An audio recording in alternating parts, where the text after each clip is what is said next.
Okay, तो next हमारा जो टॉपिक है वो है क्या, वो है self inductance of a long solenoid. Self inductance of a long solenoid ये क्या है, देखिए आप सोलेनॉइड क्या था पहले समझिए। सोलेनॉइड क्या था आपका कि एक लॉन्ग कॉइल है, उसके अंदर से मैग्नेटिक फील्ड पास हो रही है। अब मतलब क्या था हमारे पास सोलेनॉइड का mu not an I, mu naught क्या था, म्यू नॉट एन आई, कितनी मैग्नेटिक फील्ड लाइन पास हो रही है यहां से निकालते हैं। एन यहाँ पे क्या था, number of turn per unit length, number of turn per unit length. ये था क्या आपका सोलेनॉइड के अंदर से कितनी मैग्नेटिक फील्ड लाइन पास हो रही है। ठीक, चलिए कि आपका जो सिर्फ inductance of a long solenoid, एक लॉन्ग सोलेनॉइड है, बड़ा सा कॉइल लगा हुआ, उसका सिर्फ इंडक्टेंस कितना आएगा हमें ये जानना है। ठीक, हमें ये जानना है। देखिए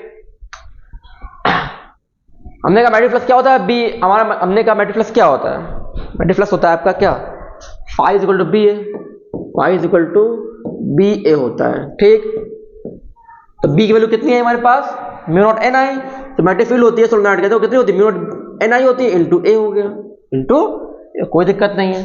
ठीक, देखिए इस तरीके से। ठीक, एक क्या एरिया, सोलेनॉइड में एरिया कितना हो जाएगा, ये कॉइल है, जो कॉइल जब बोल रहे हैं ये कॉइल, उसको ऐसे, ठीक, ये एरिया होता है ये वाला, 2D में देखते हैं, पाई आर स्क्वायर हो गया, पाई आर स्क्वायर पुट कर दिया।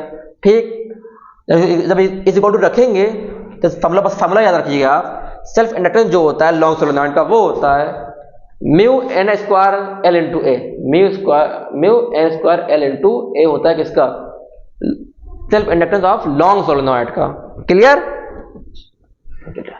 ठीक। एन फिर से बोल रहा, एन यहाँ पे क्या है, एन है क्या, number of turn per unit length, कि कितने टर्न आ रहे हैं, कितने कितने वो आ रहे हैं। अगर ओपन करोगे तो यहाँ पे ये फॉर्मूला ये हो जाए, कोई इशू नहीं है, आप एक ही याद रखो, आप एक ही याद रखिए। ठीक, अगर आपने कोई मटेरियल इंसर्ट कर दिया, मैं बोल रहा हूँ ये आपका क्या है, सोलेनॉइड है। देखिए ये आपका सोलेनॉइड है, इस तरीके से आपने इसके अंदर कुछ रख दिया, कोई मटेरियल रख दिया, कोई मटेरियल रख दिया आपने, जाहिर सी बात है अभी तक कुछ नहीं था, तो क्या एयर थी, अब एयर क्या है, कोई मटेरियल आ गया तो वहां पर क्या आ जाएगा, डायरेक्टिव क्वेश्चन आ जाएगा। तो क्या आ जाएगा डायरेक्टिव क्वेश्चन में, मतलब क्या आ जाएगा आपका, अब वहां आ जाएगा रिलेटिव परमिबिलिटी आ जाएगा। क्या आ जाएगा, रिलेटिव परमिबिलिटी, इस तरीके से। तो वहां पे आपका म्यू नॉट के यहाँ पे क्या आ जाएगा, म्यू आर भी आ जाएगा, म्यू नॉट के यहाँ क्या आ जाएगा, म्यू आर भी आ जाएगा, इस तरीके से म्यू आर पे आ जाए। देखिए जूम कर देता हूं मैं, म्यू नॉट की जहां पे आपका म्यू आर भी आ जाएगा, इस तरीके। देखिए म्यू आर आ जाएगा यहाँ पे, सॉफ्ट आयरन, जैसे सॉफ्ट आयरन मोस्टली पुट होता है, ट्रांसफार्मर भी रखा जाता है, क्या सॉफ्ट आयरन रखा जाता है, क्यों रखा जाता है आपको बता चुका हूं मैं कि सॉफ्ट आयरन में रिटेंटिविटी और कोर्सिटिविटी दोनों बहुत कम होती है हिस्टैरिसीस लूप में। हिस्टैरिसीस कर्व आप देखोगे, हिस्टैरिसीस कर्व आपको वहां पे आपको दिखेगा, रिटेंटिविटी और कोर्सिटिविटी जो होती है हिस्टैरिसीस कर्व में बहुत कम होती है, किसके लिए, सॉफ्ट आयरन के लिए, इसलिए सॉफ्ट आयरन यूज होता है मोस्टली। ठीक, तो मल्टीप्लाई यहाँ पे किसका हो जाएगा, म्यू आर का हो जाएगा, कब, जब आप कोई मटेरियल इंसर्ट करोगे सोलेनॉइड के अंदर। ठीक, इस बात का खास ख्याल रखिएगा। चलिए ठीक, नेक्स्ट टॉपिक क्या है, factors on which self inductance depends. कौन किस किस फैक्टर्स पे सेल्फ इंडक्टेंस डिपेंड करता है। देखिए हमने कहा जाहिर नाम से ही लग रहा है, देखिए फार्मूले से ही लग रहा है, दूर क्यों जाना, फार्मूले से ही लग रहा है। देखिए अगर मैं आपको फार्मूला दिखाऊं, रट्टे मारने जरूरत नहीं है, रट्टे मारने की, देखिए फार्मूला लग रहा है, ये इसकी वैल्यू इसकी वैल्यू डिपेंड करेगी एन पे। एन क्या है, नंबर ऑफ टर्न, यानी नंबर ऑफ टर्न पे डिपेंड करता है, एरिया पे डिपेंड करता है, लेंथ पे डिपेंड करता है। ठीक, और कोई मटेरियल डाल दिया तो उस पर डिपेंड करता है कि उसकी परमिबिलिटी, रिलेटिव परमिबिलिटी, उसकी रिलेटिव परमिबिलिटी कितनी आ रही है। ठीक, नंबर ऑफ टर्न पे डिपेंड करता है, नंबर ऑफ एरिया पे डिपेंड करता है, लेंथ पे डिपेंड करता है, और रिलेटिव परमिबिलिटी पे डिपेंड करता है। ठीक, चलिए ये आ गया, नंबर ऑफ टर्न आ गया, ये कि नंबर ऑफ टर्न पे कितना डिपेंड करता है, एरिया पे डायरेक्टिव, एरिया बढ़ाओगे तो एल बढ़ेगा, एन बढ़ाओगे तो एल बढ़ेगा। ठीक, और कोई मटेरियल इंसर्ट करोगे तो भी वो मल्टीप्लाई होके आ जाएगा। ठीक, मल्टीप्लाई होके आ जाएगा। ठीक, अब हमारा नेक्स्ट जो टॉपिक है वो क्या है, म्यूचुअल इंडक्शन। क्या है ये, म्यूचुअल इंडक्शन। समझिए पहले ये क्या होता है, म्यूचुअल इंडक्शन।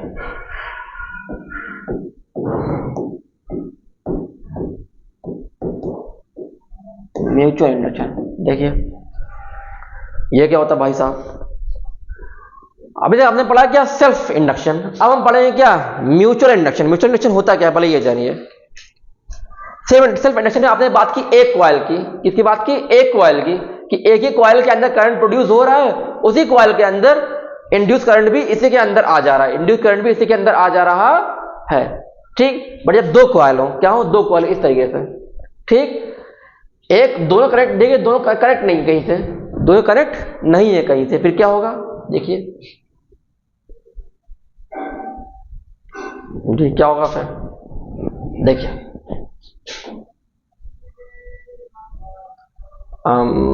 चलिए ये आपने लगा दिया, क्या है वो लगा दिया, बटन लगा दिया, दूसरा लगा दिया यहाँ पे, और लगा दिया क्या है? गैल्वेनोमीटर लगा दिया।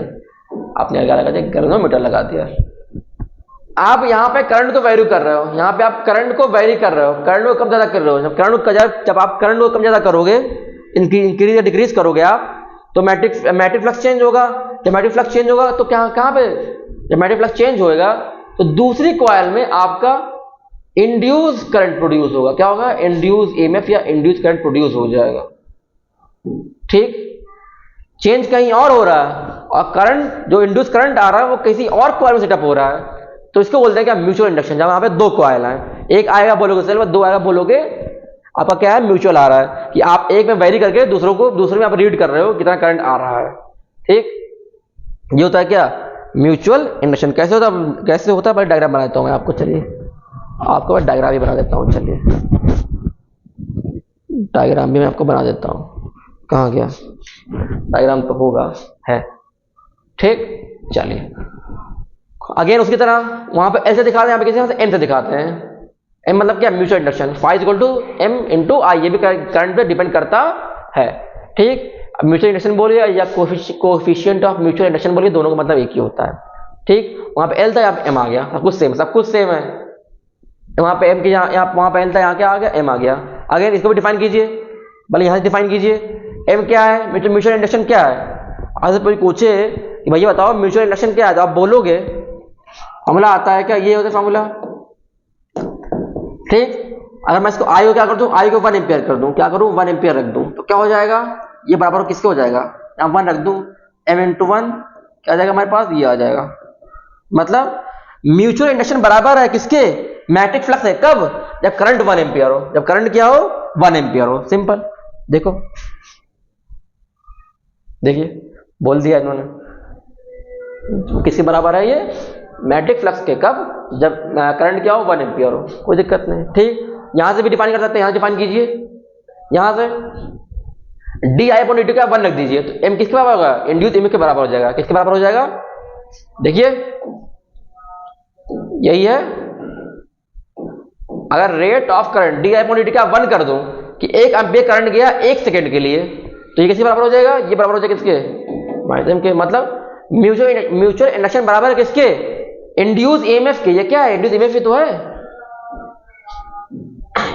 इंड्यूस ईएमएफ ही तो है।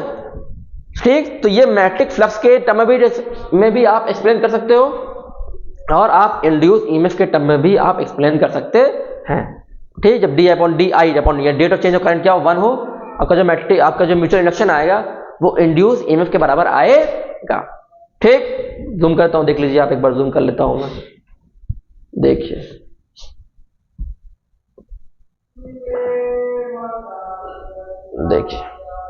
देखिए इस तरीके से mutual induction of a coil of 2 coil defined as induce EMF set up in 1 coil when the current in the another coil या neighboring coil changes at unit rate। मतलब क्या unit rate? मतलब क्या? 1। D I upon D T क्या है? 1 आए। D I upon D T क्या है? 1 आए। क्लियर? चलिए देख लीजिए इसको। ठीक, ये होगा क्या? डिफिनेशन किसकी हो गई? म्यूचुअल इंडक्शन की डिफिनेशन हो गई। इसकी डिफिनेशन हो गई, म्यूचुअल इंडक्शन की डिफिनेशन हो गई। ठीक, आगे बढ़ता हूं मैं। ठीक, आपका क्या आ रहा है? अब आपका आ रहा है mutual induction of 2 long mutual induction of 2 long solenoids. ठीक, ये क्या होता है? देखिए आप 2 कॉइल ले लीजिए, कहते 2 कॉइल ले लीजिए, एक इस तरीके से है, ठीक, एक इस तरीके से उसी में है, ठीक। एक को आप बोल रहे प्राइमरी कॉइल, एक को बोल रहा सेकेंडरी कॉइल, एक में I1 करंट पास हो रहा है, एक में I2 करंट पास हो रहा है, एक में I1 जा रहा है, एक में I2 जा रहा है, ठीक ठीक। दोनों की लेंथ सेम है, दोनों की लेंथ क्या है, सेम है। अगेन है तो आपस में है तो क्या अपने आप में है तो एक सोलेनॉइड ही, बस 2 बंदे रखे हुए हैं। हमला क्या होता है सोलेनॉइड का, अगेन ये होता है म्यू नॉट एन आई। अगर दूसरे की बात करें तो यहाँ 2 2 हो जाएगा, अगर पहले की बात कर रहे हैं यहाँ पे 1 1 हो जाएगा, ये 1 ये भी 1 हो जाएगा, कोई दिक्कत नहीं है, कोई दिक्कत नहीं है, ठीक। देखिए इस तरीके से दोनों कॉइल एक दूसरे पे क्या इंडक्शन लगाएंगे, तो फॉर्मूला क्या होता है, ये होता है mu naught n1 n2 a upon l। ये भी है, ये भी सेम है, ये भी, जो भी आप चाहें। ये क्या हो जाएगा, पाई आर स्क्वायर हो जाएगा, क्या हो जाएगा, पाई आर स्क्वायर हो जाएगा, ठीक। आप चाहे 1 रखो 2 रखो, दोनों केस में आपका आंसर सेम आएगा, चाहे 1 रखिए या फिर 2 रखिए, दोनों केस आपका आंसर सेम आएगा, क्योंकि दोनों का क्या रेडियस आपका सेम है। तो आपका क्या रेडियस क्या है, नहीं देखिए ये R1 ही लेंगे हमेशा, क्या लेंगे हमेशा आप R1 ही लेंगे, ठीक। एरिया अच्छा नहीं, कोई भी ले सकते हैं आप, कोई भी ले सकते हैं, क्योंकि दोनों की वैल्यू सेम आ रही है ना, दोनों की वैल्यू सेम आ रही है, चाहे 1 लीजिए चाहे 2 लीजिए, कोई दिक्कत नहीं है यहाँ पे। आप चाहे एरिया आप पाई R1 का स्क्वायर लीजिए या पाई R2 का स्क्वायर लीजिए, दोनों केस में आपका आंसर सेम आएगा, क्योंकि M12 फर्स्ट कॉल दूसरे कॉल पे, दूसरे कॉल फर्स्ट कॉल पे, दोनों पे सेम आ रहा है, तो कोई दिक्कत वाली बात नहीं है, ठीक। चलिए अब आ रहा फैक्टर्स, फैक्टर्स ऑन विच, ठीक, लिख लीजिएगा इसको, इरेज कर देता हूं मैं, ठीक, लिख लीजिए।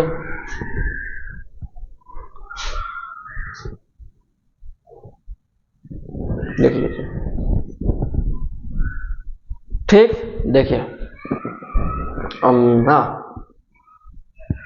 ये रहा factors affecting on which mutual induction depend. नाम देखिए न्यूमेरिकल से लग रहा है, N1 मतलब क्या, number of turn in first coil, N2 पे डिपेंड कर रहा है, number of turn in second coil उस पे डिपेंड कर रहा है, ठीक। एरिया पे डिपेंड कर रहा है, area of cross section area, separation कितना है दोनों बीच में, ठीक, उस पर डिपेंड कर रहा है, ठीक ठीक, उस पर डिपेंड कर रहा, लेंथ पे डिपेंड करता है, लेंथ पे, लेंथ कितनी है, ठीक। आपने कोई मटेरियल डाल दिया यहाँ पे, तो वहां पे क्या आ जाएगा, रिलेटिव परमेबिलिटी, म्यू आर भी यहाँ पे आ जाएगा, म्यू आर भी यहाँ पे आ जाएगा। कोई मटेरियल अगर आपने कॉइल के अंदर कोई मटेरियल इंसर्ट कर दिया, ठीक, तो एयर नहीं रहेगा इस तरीके से, क्लियर। चलिए ये होता है क्या आपका म्यूचुअल इंडक्टेंस, ठीक। इसकी भी यूनिट क्या रहती है, म्यूचुअल इंडक्शन की भी हेनरी होती है। म्यूचुअल इंडक्शन की यूनिट भी क्या होती है, हेनरी होती है, याद रखिएगा, दोनों की यूनिट क्या होती है, हेनरी होती है, ठीक ठीक। तो फिर से बोल रहा हूँ, पीडीएफ ये उल्टी चल रही है, ये अपलोड होगी तो आप ऊपर नीचे से स्टार्ट कीजिएगा, नीचे से ऊपर जाइएगा, क्लियर, ठीक है। अब करते हैं कुछ न्यूमेरिकल्स, ठीक, हम करते हैं न्यूमेरिकल। देखिए तब क्लियर होगा कि एक्चुअल हो क्या रहा है, एक्चुअल में हो क्या रहा है, ठीक। चलिए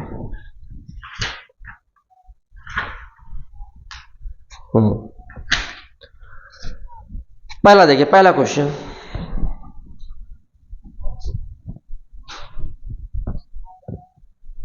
एक मिनट में वीडियो पॉज करवा दूं।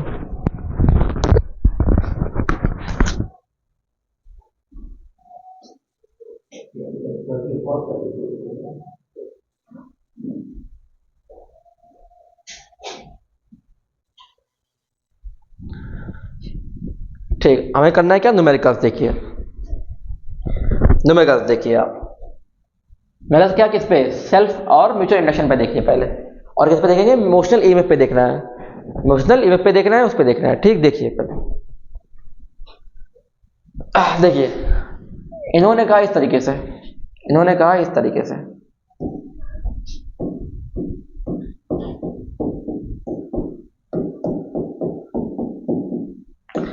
ये क्या है ना आपको, यहाँ पे मैग्नेटिक फील्ड आके डंप हो रही है, ठीक। एक एरिया दे दिया इन्होंने, एक एरिया दे दिया, बोल रहे हैं ये कितना 2 सेंटीमीटर है, 2 सेंटीमीटर चौड़ाई है इसकी और 8 सेंटीमीटर क्या विड्थ है इसकी, लेंथ है इसकी। ठीक, ये इधर को मूव कर रहा है इस डायरेक्शन में। ठीक, दूसरा जो एरिया दे दिया इन्होंने,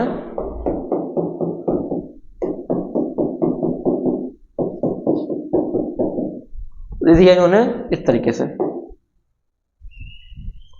अगेन ये 8 है, ये भी, ये 2 है, फर्क है अब यहां से मूव कर रहा है ये। तो बोल रहे हैं ये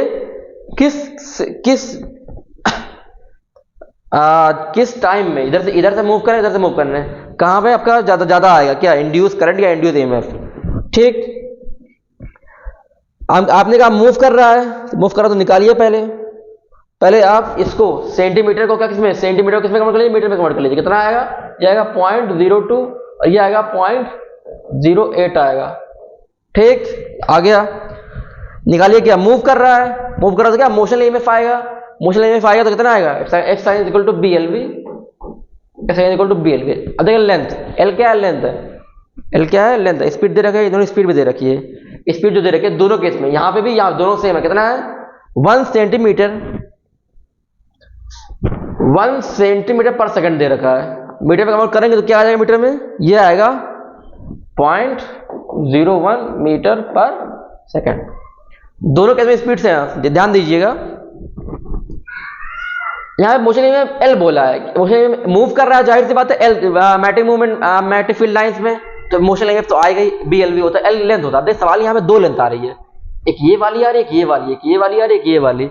तो कौन सी लेंथ को लूं मैं, कौन सी के लेंथ को लूं मैं। इसमें अगर क्या हो रहा है, पहले केस में देखूं, अगर वो इस डायरेक्शन में इस तरीके से मूव हो रहा है, इस डायरेक्शन में, तो मूव आपका कौन, ये वाला कर रहा है, देखिए ये वाला इस तरीके से। अगर पहले केस में अगर ये वाला ले रहा हूं कि अगर वो बड़े वाले साइड से मूव कर रही है तो क्या होगा, तो इसमें बड़े साइड से मूव कर रही है तो इसे पहला एल लेंगे आप, ये वाला बड़ा वाला 8 सेंटीमीटर लेंगे।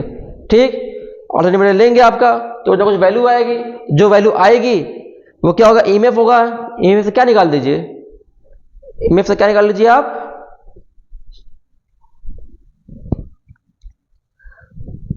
ठीक, ईएमएफ निकाल लीजिए। ठीक, फिर सेम केस निकालेंगे किसके लिए, शॉर्टर के लिए निकालेंगे कि शॉर्टर से BLV रख के एल क्या 2 सेंटीमीटर रखेंगे तो आपको वहां से भी आंसर आ जाएगा। क्या वहां से क्या आपका आंसर आ जाएगा कि कितने टाइम के लिए वो आ रही है, कितने टाइम के लिए आ रहा है। ठीक, चलिए अब देखिए टाइम, देखिए आप, जब ये बड़ा वाला निकल गया, देखिए जब ये बड़ा वाला निकल गया, ध्यान दीजिएगा, ये है इस तरीके से, मान लीजिए ये बड़ा वाला है, ये छोटा वाला है। ठीक, मैं मूव, ये निकल गया, मान लीजिए मैटिक फील्ड यहां तक थी, कर रहे हैं, एक टाइम ऐसा का ये आधा निकल जाएगा, ये बचा हुआ, इधर का बचा हुआ, तो ये वाले में, छोटे वाले में तब फिर भी आपका क्या रहेगा, छोटे वाले में फिर भी आपका मैटिक फ्लक्स रहेगा। कितने टाइम तक रहेगा, वो कैसे निकालेंगे, वो निकालेंगे आपका क्या, जब बड़ा वाला निकल गया रहेगा उनका छोटा वाला रहेगा, छोटे वाले का लेंथ क्या है 2 सेंटीमीटर। ठीक, और किस स्पीड से जा रहा है, 1 से डिवाइड करेंगे, आपका आंसर आ जाएगा, ये 2 सेकंड आ जाएगा। कितना आ जाएगा, 2 सेकंड आ जाएगा। सेम केस यहाँ पे छोटा वाला निकल गया, बड़ा वाला रह गया, लेंथ कितनी बड़े वाले की 8, वेलोसिटी क्या है 1, टाइम आ गया, टाइम क्या आ गया, 8 सेकंड आ गया। क्या आ गया, 8 सेकंड आ गया जब आपने इसको मूव करवाया। ठीक, तो आपको इसको मूव करवाया, ठीक, तो आपका distance upon length upon speed से आपका टाइम आ गया। ठीक, चलिए अब हम मेन बढ़ते हैं क्या, जो अपना नया चैप्टर है क्या, electromagnetic alternative current, AC current, alternative current, जिसे आप AC करंट भी बोलते हैं। ठीक, चलिए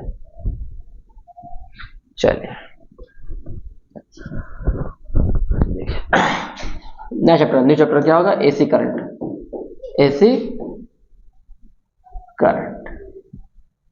उसी पर देता हूं, पहले AC को आप नोट कर लीजिएगा।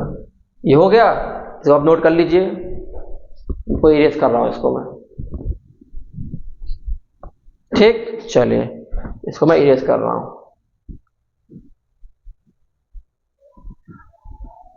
चलिए क्या आपका आएगा, AC करंट या फिर अल्टरनेटिंग करंट।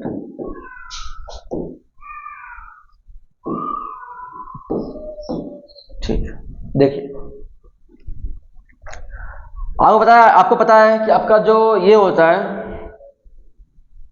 एसी करंट वो वेरी करता है, अप डाउन। ठीक, आपका डायरेक्ट करंट होता है वो वेरी नहीं करता, वो स्ट्रेट चलता है। ठीक, वो स्ट्रेट चलता है। ठीक, alternating current is the current whose magnitude changes continuously and direction is also changes reversibly. मान लो अगर ये ऊपर 10 +10 जा रहा है तो बाद में -10 भी जा रहा है और इसका डायरेक्शन भी रिवर्स हो जा रहा है। एक डिफरेंट इंटरवल के बाद इसका मैग्नीट्यूड चेंज हो जाए, चेंज होने मतलब क्या उल्टा हो जाए, प्लस से माइनस हो जाए, और उसका पोलैरिटी या डायरेक्शन भी चेंज हो जाए, उसे क्या बोलते हैं? एसी करंट बोलते हैं। An AC current is the current whose magnitude changes continuously with time and direction reverse periodically. ठीक, फिर आपकी डायरेक्ट करंट क्या होता है? डायरेक्ट करंट ये आपका क्या हो गया? ये आपका एसी हो गया और ये क्या आपका डीसी हो गया। डायरेक्ट करंट स्ट्रेट लाइन में चलता है, कोई चेंज नहीं आता है। ठीक, when a coil is rotated magnetic field alternative EMF is induced in it, ठीक, which is given by, आपने कहा था जब कॉइल रोटेट करेगी फ्लक्स चेंज होगा तो क्या आएगा? इंड्यूस ईएमएफ आएगा। ठीक, हमने यहां तक पढ़ा था, अब इसमें इसके डिटेल पढ़ेंगे। जो इंड्यूस ईएमएफ आएगा उसका क्या फॉर्मूला होता है? क्या होता है इसका? फॉर्मूला होता है epsilon is equal to sine omega T. Epsilon is equal to sine omega T, याद रखिएगा, साइन ओमेगा टी होता है। ठीक, अगेन फॉर्मूला क्या होता है? I is equal to V upon R, epsilon upon R होता है। यहां पुट कीजिए तो क्या आ जाएगा? ये sine omega T upon R होता है। क्या होता है? Sine omega T upon R होता है। इस चीज को आप ऐसे भी लिख सकते हो, इसमें भी ये क्या हो जाएगा? ये होता है, इस तरीके से भी ओपन होता है। ये I is equal to I naught sine omega T, ये भी फॉर्मूला होता है। ये 3 फॉर्मूला याद रखिएगा, 1 2 3, ये तीनों एसी करंट के फॉर्मूले आप याद रखिएगा, बहुत इंपॉर्टेंट है। ठीक, ये क्या है? ऐसा है इंड्यूस ईएमएफ, आई क्या है? इंड्यूस करंट, और आई नॉट क्या है? नॉट क्या है? लिख लिया इसको? लिख देता हूं फटाफट। ठीक, आपका जो आई है, आई उसको बोलते हैं इंस्टेंटेनियस वैल्यू। ये किसी इंस्टेंट पे आपने वैल्यू निकाली करंट की। और आई नॉट जो होता है, आई नॉट वो होता है पीक वैल्यू। क्या होती है? पीक वैल्यू कि मैक्सिमम कितना गया है, और मैक्सिमम वैल्यू। सिर्फ ये भी क्या होगा? इंस्टेंटेनियस ईएमएफ है तो सबका सब है तो क्या? इंड्यूस ही, लेकिन है क्या? इंस्टेंटेनियस है ये, और ये क्या है? पीक या मैक्सिमम। ठीक, दोनों फार्मूले आप याद रखिएगा। इसको और क्या बोलते हैं? इसका और नाम क्या होता है? जो पीक वैल्यू ये है, पीक वैल्यू, इसका एक और नाम क्या होता है? क्या होता है? ये एम्पलीट्यूड भी बोलते हैं पीक वैल्यू को। तो कहीं एम्पलीट्यूड गिवन तो समझ जाइएगा क्या ये बेसिकली ये आपको पीक वैल्यू भी गिवन है। जो यहाँ से जो कोई भी कर्व जो होता है जो मैक्सिमम वैल्यू तक जाता है उसे एम्पलीट्यूड भी बोलते हैं। जो यहाँ से यहाँ उसको एम्पलीट्यूड भी बोलते हैं, और यही पीक वैल्यू भी होती है। ठीक, अब दूसरा सवाल आपका आता है कि सर यहाँ साइन क्यों आ रहा है? साइन आ रहा है, ये मतलब क्या? साइन आ क्यों रहा है? आपको पता होगा कि अल्टरनेटिव जो करंट होता है मूव कैसे करता है? वो इस तरीके से मूव करता है, इस तरीके से। ये इसे क्या बोलते हैं? इसे बोलते हैं साइनोसाइडल कर्व। क्या बोलते हैं? साइनोसाइडल कर्व, शॉर्ट फॉर्म में साइनोसाइडल कर्व बोलते हैं इसको। इसलिए वो भाई साहब यहाँ पे साइन आ रहा है, क्योंकि एसी करंट ऐसे ही आप डिनोट करते हो, आप ग्राफिकली ऐसे डिनोट करते हो, इसलिए आपका साइन आ रहा है। ठीक, चलिए हो गया। Next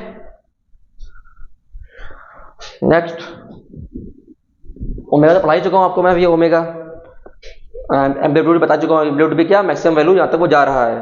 clear? टाइम पीरियड क्या है? Time taken by AC current to complete one cycle. Time taken by, ये टर्म्स याद रखिएगा। टर्म्स क्या होता है?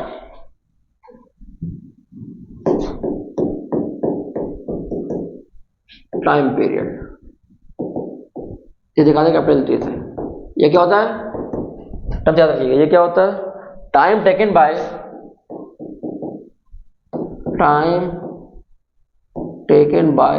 AC current, time taken by AC current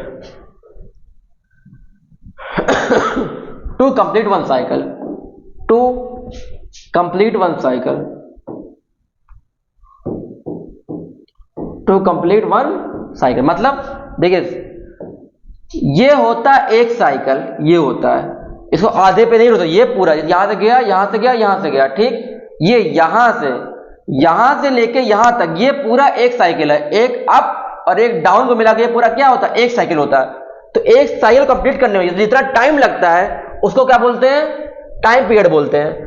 और इसको इतनी जो डिस्टेंस होती है इसको लैम्डा बोलते हैं, क्या बोलते हैं, लैम्डा, वेवलेंथ, जितनी डिस्टेंस होती है, ठीक। तो एक साइकिल को कंप्लीट करने पे जो टाइम पीरियड खर्च हो रहा है, ठीक, एक टाइम पीरियड को आपका करने में जितना टाइम खर्च हो रहा है एक साइकिल कंप्लीट करने में, एक साइकिल कंप्लीट करने पे, वही क्या है, टाइम पीरियड है। क्या है वो, टाइम पीरियड है, ठीक। अगेन ठीक, टाइम पीरियड क्या होता है, वन ऑफ फ्रीक्वेंसी भी होता है, वन अपॉन फ्रीक्वेंसी भी होता है, वन अपॉन फ्रीक्वेंसी भी होता है। और क्या होता है, आपको मैंने भी पढ़ाया था, क्या ओमेगा पढ़ाया था, क्या बनाया था, ओमेगा क्या था, एंगुलर वेलोसिटी था। तो क्या होता है, वो था 2 पाई अपॉन टी। टी कितना हो जाएगा, तो हो जाएगा क्या, 2 पाई अपॉन ओमेगा। मतलब अरे देखिए हाई का टाइम क्या होता है, डिस्टेंस अपॉन स्पीड, 2 पाई क्या है, 2 पाई आपका एंगल है, एंगुलर की बात चल रही है तो एंगल होता है 2 पाई, आपका स्पीड हो गया तो क्या टाइम पीरियड आ गया, कोई दिक्कत नहीं है, ठीक। टाइम पीरियड यूनिट क्या, यूनिट तो टाइम है, तो टाइम के मिनट सेकंड होगी आपका, मिनट सेकंड आवर्स ये सब रहेगी यूनिट आपकी, ठीक। फ्रीक्वेंसी देख लीजिए, फ्रीक्वेंसी को देख लीजिए जरा, फ्रीक्वेंसी क्या होती है,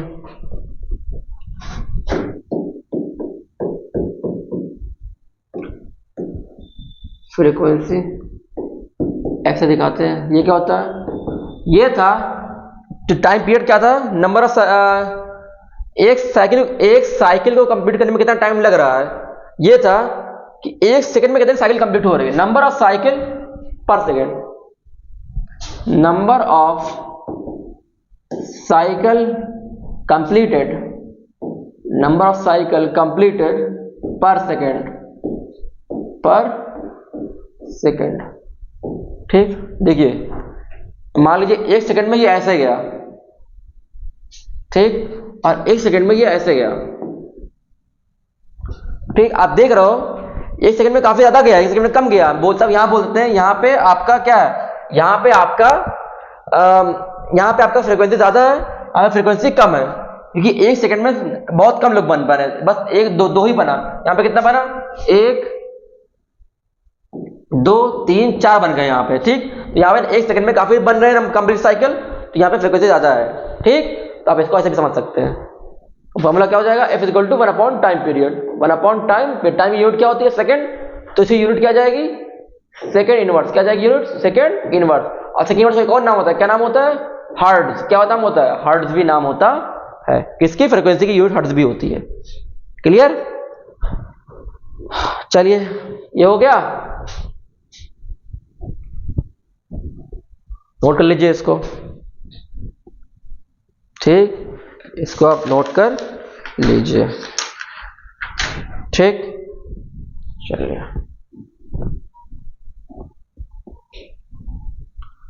ठीक, इरेज कर रहा हूं मैं इसको।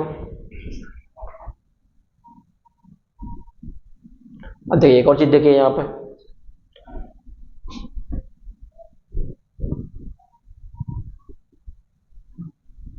आपने अभी कहा कि जो आई होता है, आई वो होता है आई नॉट साइन ओमेगा टी होता है, राइट, ये तो होता है। अभी आपने कहा था, मैंने अभी आपसे कहा था, जो ओमेगा होता है वो क्या होता है, 2 पाई अपॉन टी होता है, कितना होता है, 2 pi upon T, 1 upon T कह सकता हूँ, मैं एफ ले सकता हूँ, ये क्या आ गया, ये हो गया 2 पाई एफ भी आता है, क्या आता है, 2 पाई एफ भी आता है, ठीक, 2 पाई एफ भी आता है, कहाँ गया ये, ठीक। ओमेगा के जहां पे आप 2 पाई एफ भी रख सकते हैं, रख दीजिए पाई, यानी फार्मूला ये भी बनता है आपके पास, फॉर्मूला यही बनता है आपके पास, क्या, आई नॉट साइन 2πf रखिए क्या ओमेगा की जहाँ पे, और टी आपका ये वाला, तो यही फॉर्मूला बनता है क्या आपके पास, ठीक। और चाहे तो आप ये भी देख सकते हैं टाइम पीरियड के टर्म में,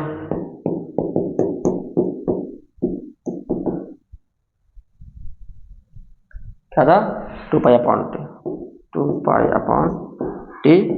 स्मॉल टी, दोनों टी अलग है, याद रखिएगा, दोनों टी अलग अलग, कैपिटल टी अलग है, स्मॉल टी अलग है, ठीक। चलिए इतनी तो बात हो गई हमारे पास, ठीक। अब हम पढ़ेंगे क्या, average value of AC over A complete cycle, average value of AC over A complete cycle, ठीक।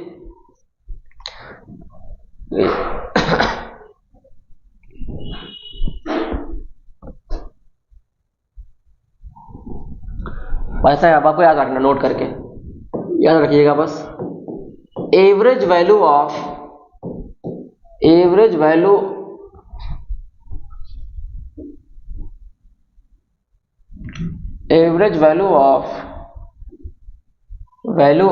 AC current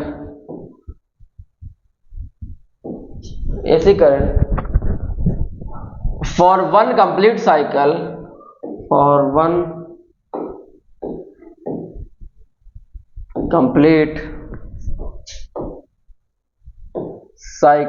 is 0।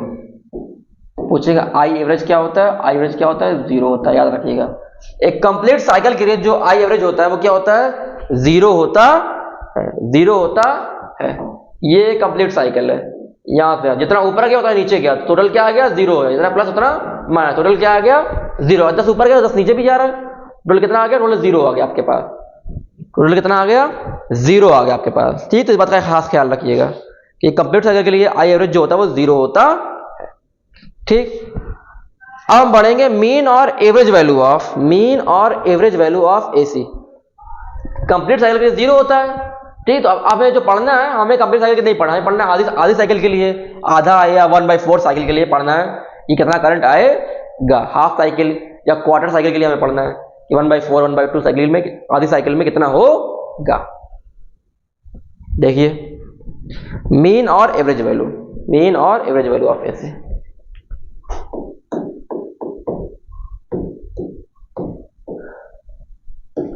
और एवरेज वैल्यू ऑफ एसी, ठीक।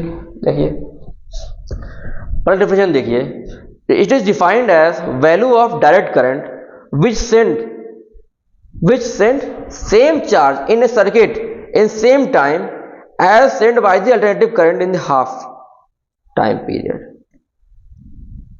ठीक। value of direct current which send the same charge in a same circuit as in sent by the given alternative current in its half time। देखिए मान लीजिए कोई circuit है, ठीक। आपने लगा दिया हमें पहले क्या, एसी करंट लगाया, क्या लगाया, एसी करंट मान लीजिए 10 सेकंड तक कोई चार्ज गया, 10 सेकंड तक चार्ज इसने किया, चार्ज ऑन रहा, करंट मतलब चार्ज ऑन रहा मतलब क्या, करंट फ्लो रहा, ठीक। उसके आधे में, हाफ टाइम में जितना करंट गया, हाफ टाइम चार्ज, 10 में कुछ गया, हाफ में कुछ और कम हुआ। तो एसी करंट किसी सर्किट में हाफ पीरियड में जितना करंट जब भेज रहा है उतना ही करंट सेम सर्किट आप ले रहे हो, सेम सर्किट, ठीक।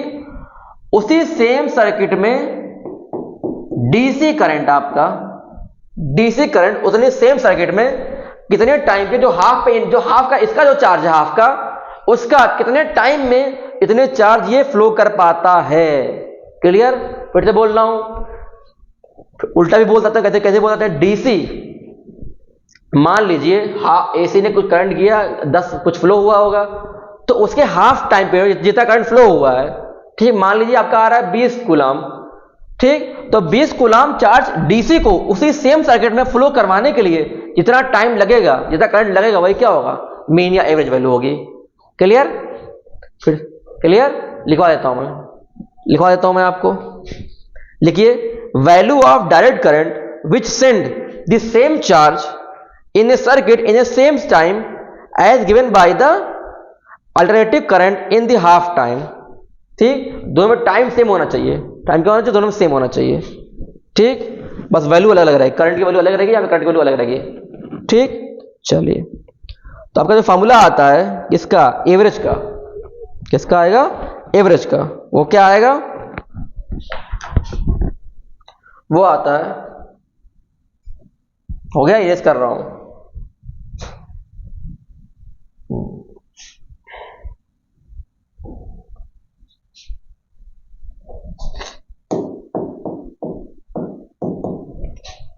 आई एवरेज जो हो जाएगा वो जाएगा 2/π आई नॉट। अगेन आई नॉट क्या था आपके? पीक वैल्यू या मैक्सिमम वैल्यू। इसको सॉल्व करेंगे तो आपका आंसर क्या आ जाएगा? पॉइंट में 0.637 आई नॉट। किसके लिए? आई एवरेज के लिए। आई एवरेज और पीक वैल्यू में ये रिलेशन होता है। सेम केस का भी हो जाएगा। सेम केस किसका? इसका ईएमएफ का भी हो जाएगा सेम केस। ईएमएफ का भी सेम केस हो जाएगा। ठीक, ईएमएफ का भी सेम केस होगा। ठीक, देखिए,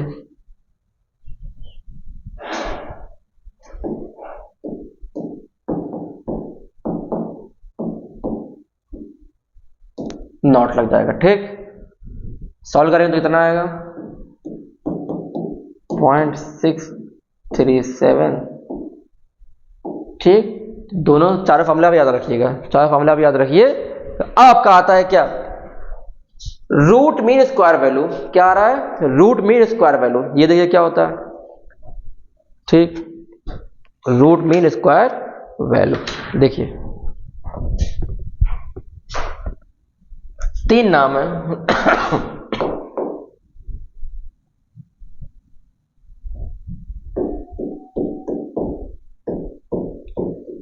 रूट मीन स्क्वायर वैल्यू दिखाते हैं। किससे दिखाते हैं? RMS से दिखाते हैं। या फिर बोलो, और एक और नाम क्या है इसका? वर्चुअल। एक और नाम क्या है इसका? Effective value of AC. Effective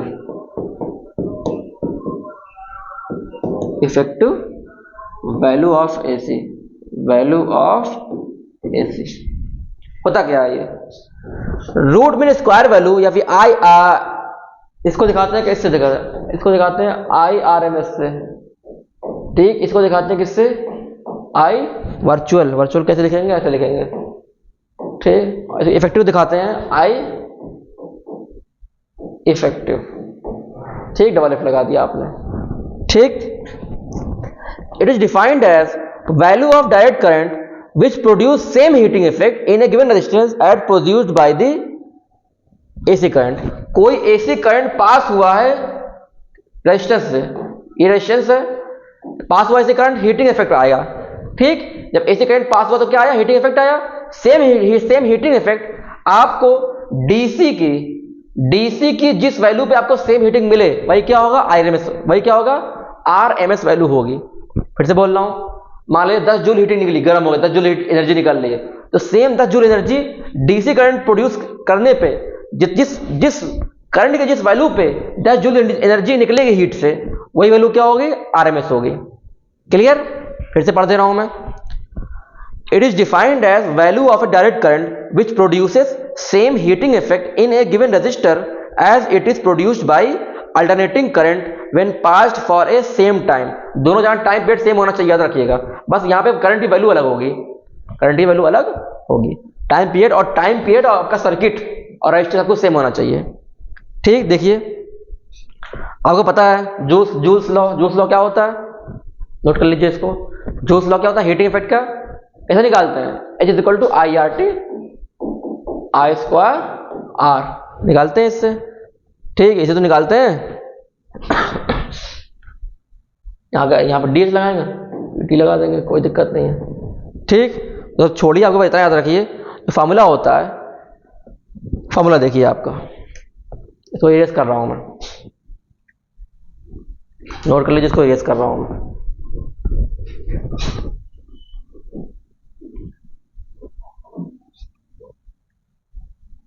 formula देखिए, आपका जो आई आरएमएस बोलिए या फिर आई इफेक्टिव जो भी बोलिए, ठीक, जो भी बोलिए या वर्चुअल बोलिए, ये बराबर होता है 1 आई नॉट अपॉन रूट टू। चाहे इसे 1/√2 इंटू आई नॉट लिखे या आई नॉट अपॉन रूट, दोनों का मतलब एक ही है, ठीक। मतलब सॉल्व करेंगे तो कितना आएगा, ये आएगा, चलो भाई ऐसे लिख देता हूं, इसको सॉल्व करोगे तो कितना आएगा,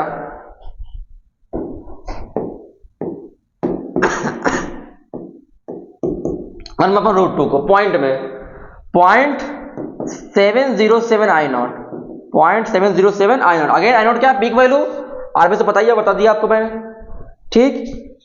सेम केस किसके लिए होगा, वोल्टेज के लिए भी होगा, वोल्टेज के लिए भी सेम केस होगा। वोल्टेज में क्या बोलेंगे, ये हो गया, वोल्टेज में क्या होगा कि एप्सिलॉन आरएमएस क्या होगा या फिर एप्सिलॉन इफेक्टिव क्या होगा, ये देखिए, it is defined as value of steady voltage that produce the same amount of heat in a given resistance as it is produced by given alternating EMF when applied to the same resistance for same time। अगर same resistance और same time के लिए जब भी जो voltage आएगा, voltage apply करने के बाद जो हीटिंग इफेक्ट आएगा वो डीसी के किस वैल्यू पे आ रहा है, ठीक, वो क्या हो जाएगा, root mean square value of alternating EMF, root mean square value of alternating EMF लिख देता हूं, रूट मीन बोलिए या स्क्वायर या इफेक्टिव बोलिए, जो भी, root mean square value of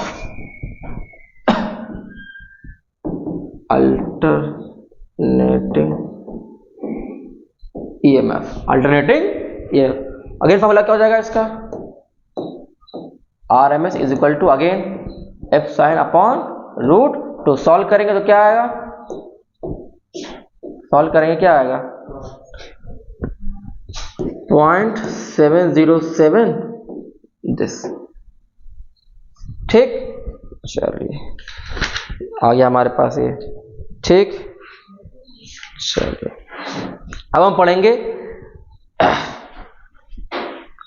क्या, phase diagram, phasor and phasor diagram, phasor and phasor diagram पढ़ेंगे हम।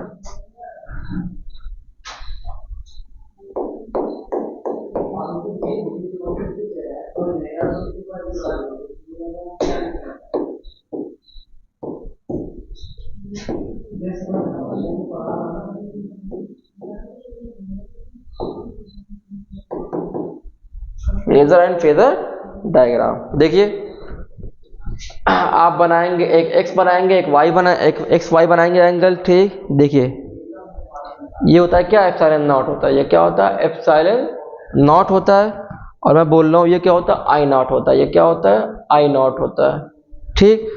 एंगल जो होता है यहां से यहां एक यहां से ये इतना एक्सिस से जो ये होता है, नॉट टच करता है उसे बोलते हैं, ये होता है ओमेगा टी, ये कितना होता है, ओमेगा टी होता है, ठीक। और ये वाला जो होता है इन दोनों के बीच में ये होता है क्या, फाई, कितना होता है, ये फाई होता है। Phasor diagram, a rotating vector that represent a sinusoidal varying quantity is called phasor. एक वेक्टर, ये क्या वेक्टर ही तो है, ये एक ऐसा वेक्टर जो वेरिएशन दिखा रहा है करंट का और क्या दिखा रहा है, करंट का और आपका ईएमएफ का जो वेरिएशन दिखा रहा है साइनोसाइडल कर्व में, साइनोसाइडल कर्व में जो वेरिएशन दिखा रहा है उसे क्या बोलते हैं, फेजर बोलते हैं। क्या बोलते हैं, फेजर बोलते हैं। और जो ऐसा जो डायग्राम बना के दिखा उसे क्या बोलते हैं, फेजर डायग्राम बनाते हैं। ऐसा जो डायग्राम बना के आया इस तरीके से उसे क्या बोलते हैं, फेजर डायग्राम बोलते हैं, ठीक। तो अलग बात ये बात याद रखिएगा, यहाँ पे एंगल किसकी जो एंगल बस वो एंगल याद रखिएगा, ठीक, एंगल बस याद रखिए। चलिए ठीक, बोलो a diagram that represent AC current and the voltage, AC current and the voltage of same frequency using rotating vector या phasor along a proper phase angle between them is called phase diagram, ये क्या है, ये दोनों क्या है, तो phase angle है, ये भी एंगल है, ये भी एंगल है, और ये क्या है, फेजर, यहाँ पे रोटेटिंग वेक्टर। क्या है ये दोनों क्या है, रोटेटिंग वेक्टर है, ये भी रोटेटिंग वेक्टर, ये भी रोटेटिंग वेक्टर। क्लियर? चलिए अब हम पढ़ेंगे क्या, लास्ट टॉपिक हमारा क्या है, एसी सर्किट। लास्ट टॉपिक क्या आज का हमारा, AC circuit containing only resistance। जब किसी सर्किट के अंदर जिसमें एसी करंट फ्लो हो रहा है, सिर्फ एक रेजिस्टेंस हो, इस तरीके से, ये आर रेजिस्टेंस है और इसे ये डिनोट करता है क्या, एसी करंट को, आर रेजिस्टेंस है, ये क्या, एसी को। ठीक, कैसे आएगा देखिए, कुछ नहीं करना है आपको, दो बातें याद रखनी है इसमें। इसे बोलते हैं क्या, प्योरली रेजिस्टिव सर्किट है ये, प्योरली रेजिस्टिव सर्किट है ये। ठीक, इसे आपको दो बातें याद रखनी है। कौन कौन सी दो बातें, देखिए, पहली बात, जो आपका ये होता है एंगल